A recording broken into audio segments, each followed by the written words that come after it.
जय मां सरस्वती। आज हम बात करेंगे पवन चक्की के बारे में, यानी विंड टरबाइन से बिजली का उत्पादन किस प्रकार से किया जाता है। हम इस वीडियो के माध्यम से विंड टरबाइन को कैसे कंस्ट्रक्ट किया जाता है, उसके निर्माण से लेकर उसमें बिजली उत्पादन तक की संपूर्ण जानकारी का विस्तार पूर्वक चित्रों और वीडियो के माध्यम से अध्ययन करेंगे। तो चलिए बिना किसी देरी के शुरू करते हैं। आप देख रहे हैं प्राता रिसर्च सेंटर और मैं हूं सतीश कुमार रणवा। आपने इस तरीके से घूमते हुए पहाड़ों पर या फिर मैदानी क्षेत्रों में कहीं न कहीं पर ऐसे पंखे लगे हुए देखे होंगे। कुछ के दिमाग में जो नहीं जानते उनके आता होगा कि ये क्या है, और अगर जानते हैं तो उनके दिमाग में ये जरूर से आता है कि ये अगर घूमता है तो इससे बिजली कैसे बनती है। तो हम इसके बारे में विस्तार से चर्चा करेंगे। इसको बोला जाता है, ये जो पूरा सेटअप है आप देख रहे हो, ये पूरा पंखा जैसा बना के ये पूरा होता है पवन चक्की। अब इस पवन चक्की का निर्माण कैसे होता है, कैसे काम करता है विंड टरबाइन, तो चलिए इसको देखते हैं। सबसे पहले हम इस विंड टरबाइन के निर्माण की प्रक्रिया देखते हैं। तो इसको जहां पर भी निर्माण करना होता है उसका बेस तैयार किया जाता है। वहां पर एक बड़ा सा गड्ढा बना के उसके अंदर इस तरह से लोहे के, स्टील के सरियों को बांध दिया जाता है और उसके अंदर कंक्रीट भर के इसके लिए एक बेस तैयार किया जाता है। उसके बाद में इस विंड टरबाइन को एक साथ खड़ा नहीं किया जा सकता, पार्ट्स में खड़ा किया जाता है। इसके ऐसे टुकड़े लाए जाते हैं, ये आप देख रहे होंगे, ये टुकड़े लाते हैं। जो इसका बेस है, टावर है, उसके टुकड़े होते हैं और इनको एक बड़ी सी क्रेन के माध्यम से इसके ऊपर असेंबल किया जाता है। एक एक टुकड़े को रख के इसको कस दिया जाता है और उसके बाद में इसके ऊपर जो अपना मेन सिस्टम रखना होता है इसको यहाँ पर असेंबल किया जाता है। टावर के पूरा निर्माण हो जाने के बाद में उसके ऊपर ये जो इसके अंदर ही अपना पूरा अल्टरनेटर वगैरह जो भी सिस्टम लगते हैं वो सारे इसके अंदर लगे जाते हैं। ये एक इसकी गर्दन की तरह काम करता है, इसलिए इसको नेकल बोला जाता है। ये इसके ऊपर क्रेन के माध्यम से फिट कर दिया जाता है। अभी समझेंगे कि इसके अंदर क्या क्या होता है। उसके बाद में आते हैं इसका ये जो रोटर हब होता है, यानी इसके अंदर जो ये पंखे होते हैं इनको फिट किया जाता है। तो इसको दो प्रकार से फिट किया जाता है। एक तो क्या किया जाता है, जैसे मान लो यहाँ पर आप देख रहे होंगे, ये इसका नोजल है, इसको फिट कर दिया क्रेन के माध्यम से। इसके जो पंखे हैं इनको उठा उठा के ऊपर इसके अंदर असेंबल किया जाता है। दूसरा, इसमें 3 पंखों का यूज किया जाता है, तो इन पंखों को नीचे ही फिट कर दिया, क्रेन के माध्यम से उठा के इसको इस नेकल के साथ फिट कर देते हैं। आप यहाँ पर देख रहे होंगे इस 3D डायग्राम के अंदर ये अपना हब है, यानी इसके अंदर इसके जो पंखे हैं, विंग्स हैं, उनको जोड़ा जाएगा।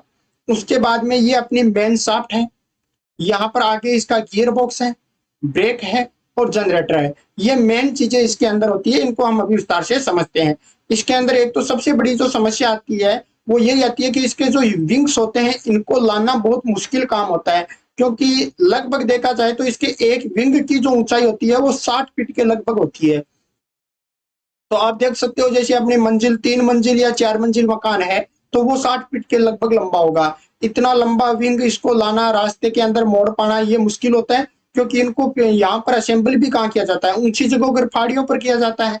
दुर्गम स्थानों पर ही तो इन पवन चक्कियों को लगाया जाता है, तो वहां पर ले जाना इसके लिए थोड़ा मुश्किल काम होता है। फिर भी इनको ले जाके इसके अंदर असेंबल किया जाता है। तो अब आप समझ गए होंगे कि इसको असेंबल कैसे किया जाता है। पहले बेस निर्माण करते हैं, फिर टुकड़ों में टावर लगा दिया, उसके बाद में इसका नेकल लगा दिया और उसके ऊपर इसके विंग्स को फिट कर दिया जाता है।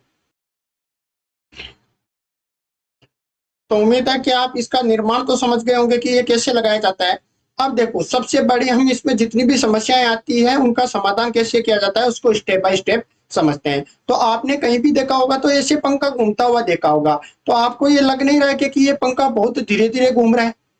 बिल्कुल इसकी स्पीड बहुत धीरे है। तो इस स्पीड से अगर अल्टरनेटर को घुमाया जाएगा तो अल्टरनेटर से बिजली बनाना संभव नहीं हो पाएगा।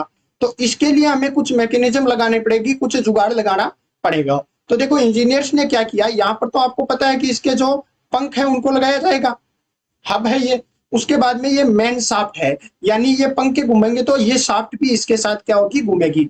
आगे आता है इसके अंदर गियर बॉक्स। जैसे आप गाड़ी में देखते हो कि गियर बॉक्स होता है। गियर बॉक्स का क्या काम होता है कि हम जैसे 1 नंबर गियर पर चल रहे हैं तो गाड़ी धीरे चलती है, 2 नंबर 3 नंबर बदलते हैं, टॉप गियर में चलते हैं तो गाड़ी तेज चलती है। उसका काम क्या होता है कि वो उसके रोटेशन की स्पीड को बढ़ा देता है। तो इसमें भी ये गियर बॉक्स लगाया जाता है। इस गियर बॉक्स का क्या काम है, यहाँ पर जो ये शाफ्ट घूम रही है, ये शाफ्ट अगर एक बार घूमती है तो इसके आगे आपको यहाँ एक शाफ्ट और दिख रही होगी जो इस अल्टरनेटर यानी जनरेटर से जुड़ी हुई है।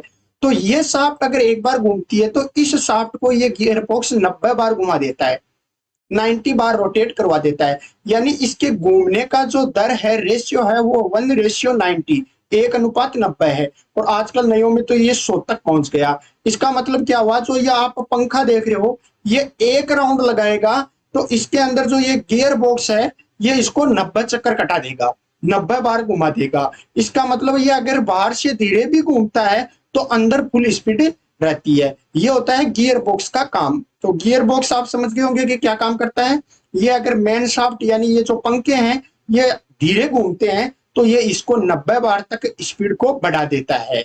तो इसके अंदर से इसकी स्पीड बढ़ जाती है और जनरेटर एक समान गति से चलता है। ये काम किया क्यों गया, क्योंकि अगर हवा की स्पीड हमेशा एक समान नहीं रहती है, हवा कभी तेज हो जाती है कभी धीरे हो जाती है। तो धीरे होगी तो ये पंखे धीरे घूमेंगे, तेज होंगी तो ये पंखे तेज घूमेंगे। अब देखो धीरे घूमने वाला समाधान हो गया। पंखा अगर कितना भी धीरे घूमे ये 1:90 में इसको घुमाएगा, इसकी स्पीड को 90 गुना तक बढ़ा देगा। तो गियर बॉक्स का काम हो गया कंप्लीट। इसके बाद में हम मान लो हवा इसमें तेज आने लग गई, तो जब हवा तेज आएगी तो ये पंखा खुद से ही तेज घूमने लग जाएगा और गियर बॉक्स यहाँ पर लगा हुआ है, ये इसको और तेज घुमाएगा। इसका मतलब तो इसके जो इंस्ट्रूमेंट लगे हुए हैं उन सबको ये बिखेर देगा। तो उसके लिए यहाँ पर इसमें लगाया जाता है ब्रेक।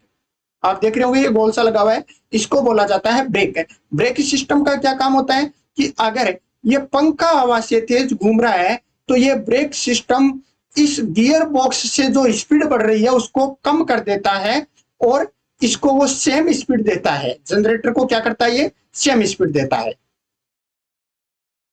मतलब ये इस जनरेटर में जो शाफ्ट लगी है इसकी स्पीड को फर्क नहीं पड़ने देता है। अगर यहां से धीरे घूमेगा ये गियर बॉक्स बढ़ा के उसको सेम स्पीड रख देगा, अगर यहां से तेज घूमेगा ये ब्रेक उसको घटा के इस जनरेटर को सेम स्पीड दे देगा। तो एक समान बिजली ये उत्पन्न कर पाएगा। अब आगे अगर यहाँ से इसको जनरेटर को घुमाया जाता है और यहाँ से बिजली बनती है। अब जनरेटर से कैसी बिजली बनती है वो अलग टॉपिक है, उसको हम सेपरेट वीडियो में बिल्कुल विस्तार से समझ लेंगे। किसी भी प्रकार की बिजली का निर्माण करना हो उसका मेन काम होता है उसके जनरेटर को घुमाना। जनरेटर बोल दो चाहे अल्टरनेटर बोल दो। जैसे अपने न्यूक्लियर पावर प्लांट हो, चाहे कोयले से बनाई जाने वाली बिजली हो, चाहे पानी से बनाई जाने वाली बिजली हो, सबके वीडियो आपको चैनल पर मिल जाएंगे, आप देख सकते हैं। केवल एक सोलर जो बिजली बनती है, सोलर ऊर्जा से, सूर्य के प्रकाश से जो बिजली बनती है उसमें जनरेटर जैसा कुछ नहीं होता है, वहां प्लेटों से होता है। उसका वीडियो भी आपको मिल जाएगा, आप देख सकते हैं। तो खैर हम अपने टॉपिक पर आते हैं। तो यहाँ पर देखिए मैंने दो डायग्राम बनाए हैं। इस डायग्राम के अंदर इसके जितने भी इंस्ट्रूमेंट वगैरह पार्टिकल पार्ट जो भी लगे होते हैं उन सब का नाम लिखा गया। आप चाहो तो वीडियो को पॉज करके यहाँ से देख सकते हो। मेन जो चीजें थी वो मैंने समझा दी। अब इसके बाद में ये तो देखो इसका रोटर हब हो गया, यानी इस पर पंखे लगेंगे। ये इसकी निकल हो गई जिसके अंदर आप समझ गए क्या क्या होता है। सबसे अंदर पहले इससे शाफ्ट आएगी, वो शाफ्ट एक अपने गियर बॉक्स से जुड़ेगी। गियर बॉक्स से अगर ज्यादा तेज चलता है तो यहाँ ब्रेक होगा और ब्रेक से वो इस अल्टरनेटर यानी जनरेटर से जुड़ा रहता है। अब ये जनरेटर बिजली बनाने लग जाएगा यहाँ से। तो देखो इसका जो टावर था नीचे की तरफ इसको खोखला बनाया जाता है। खोखला बनाने का बहुत सारा फायदा होता है। एक तो इसमें मटेरियल कम लगता है, दूसरा अंदर से ये खोखला होगा तो ये जो जनरेटर बिजली बनाएगा इसकी केबल से इसको अंदर से ही नीचे ले आएंगे तो केबल खराब होने का डर नहीं है। और दूसरा इसके अंदर सीढ़ियां भी लगा दी जाती है।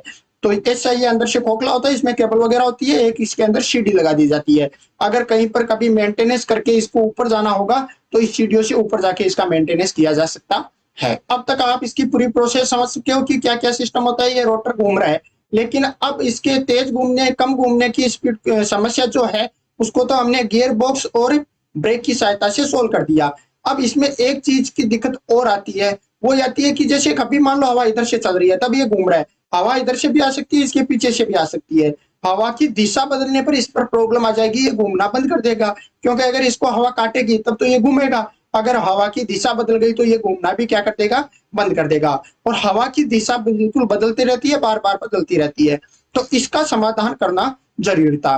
तो इसके लिए इसके ऊपर एक जैसे आप ये कटोरी जैसा दिख रहा है ना, ये इसके ऊपर है, इसका जो नेकल है इसके पीछे के पार्ट में यहाँ पर लगाया जाता है एनीमोमीटर लगाया जाता है। इसका काम क्या होता है, ये टोकरियां है, ये हवा की दिशा से ऐसे घूमती रहती है गोल गोल, और ये हवा की दिशा का पता करती है कि हवा की दिशा किस तरफ से चल रही है।